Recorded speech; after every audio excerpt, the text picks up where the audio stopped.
Hey guys, welcome back. So it's been about 3 weeks with the Yoshimura exhaust right now. I'm really enjoying it, but I would say it's truly really loud. Not to say that it's loud in a bad way, but it's definitely loud in a way that I know I'm obnoxious and probably driving people crazy. So today what we're going to do is we're gonna put the DB killer in it, and I'm gonna try and give you guys as much testing side by side, DB killer without DB killer, what is worth doing, what still gives you a nice sound like we're getting out of it now, hopefully, but with maybe a little less with the DB killer. So before we get started with the DB killer, I just got the quick shifter in from GYTR, so that's gonna be cool. That'll be hopefully next week's video. And of course the lights, I'm hoping to get those soon too. I wanna replace these. I know they're probably the best lights that have ever come on a stock motorcycle. Let's face it, some nice flush mounts would be way better. So hopefully I'll get those soon. I've been eyeing that TSD Industries site, just waiting for those things to come in stock, and I'm nabbing them up as quick as I possibly can. Hopefully that video will come for you guys soon. So let's get this installation started. So the first thing we need to get off is this little rubber piece that's kind of on the back of the exhaust here. And what that'll do is allow us to...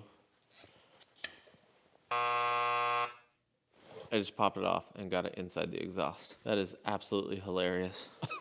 Well, I don't know what to do other than maybe turn it on. So let's see what happens.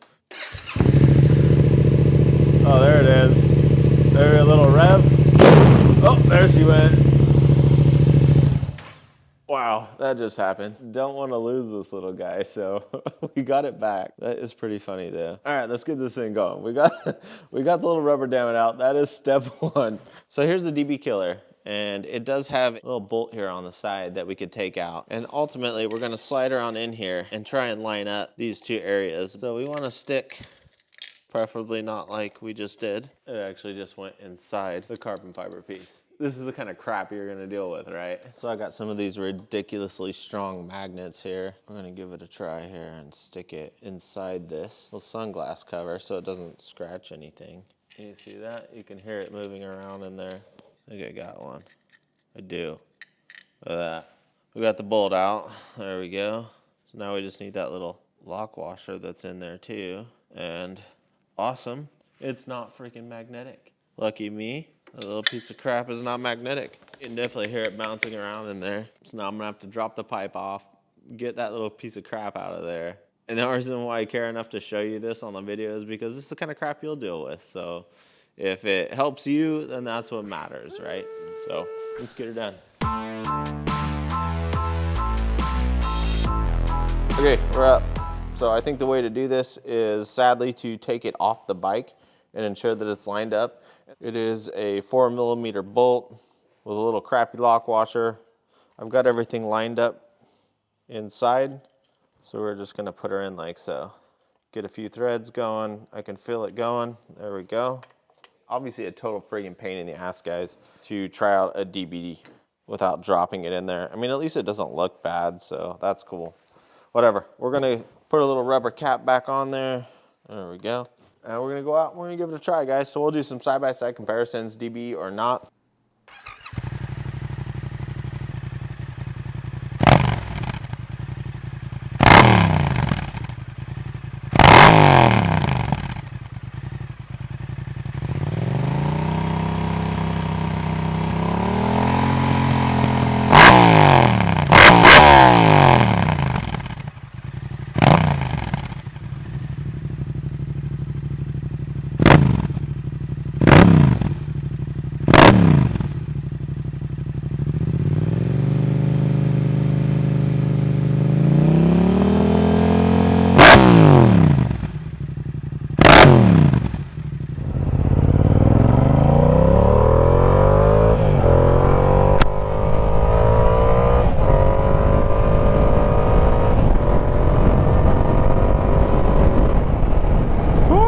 It's cold. All right, so we got the DB in. It's definitely a little bit milder like I was hoping for.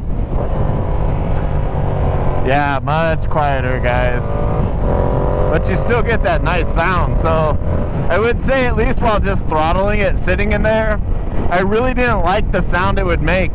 As it was coming down off revolution, you could hear the air being forced through the fins of the DB killer, which was kind of weird, but you don't hear that when you're riding, so that's cool. So if you really needed to kind of tone down your bike, I think this is a pretty good job. it tones it down pretty good. It still sounds really nice. I don't feel like I lost much of the sound, at least while riding. So other than it being a complete and utter pain in the ass to install in the first place, it's actually pretty cool. So it's exactly what I was hoping for, just slightly toned down. Now, I'm not going to say that I'm going to keep it in there. Let's be honest, the bike sounds freaking fantastic.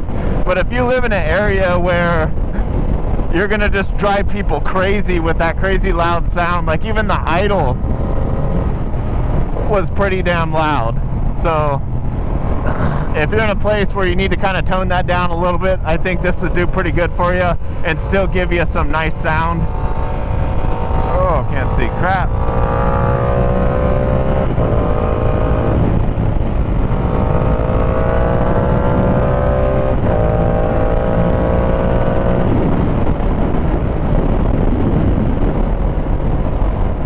Yeah, it's definitely like even just kind of riding, it's not overpowering like before. I would, you could really kind of hear it. So yeah, hopefully this is a decent test for you guys. Obviously, installing it was a pain in the ass. I had to put that in the video. Hopefully I wasn't wasting your guys' time, but yeah, that's the kind of shit you're gonna deal with. There's some ways you could maybe put some paper in between the Allen wrench and the screw itself so it doesn't fall off as you try and place it in. You could attempt to do some things like that, but still no guarantee, because that little piece of paper will probably just fall inside the carbon fiber shell and you'll be stuck with something in there either way. So I think taking off the damn muffler every time is really the way to do it. So woo, look at that, beautiful. Hell of a way to end the day.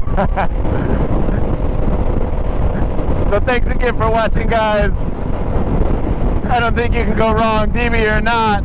The installation is painful. If you want it, install it before you do it, or just know that you're going to be taking the damn muffler off to get the job done.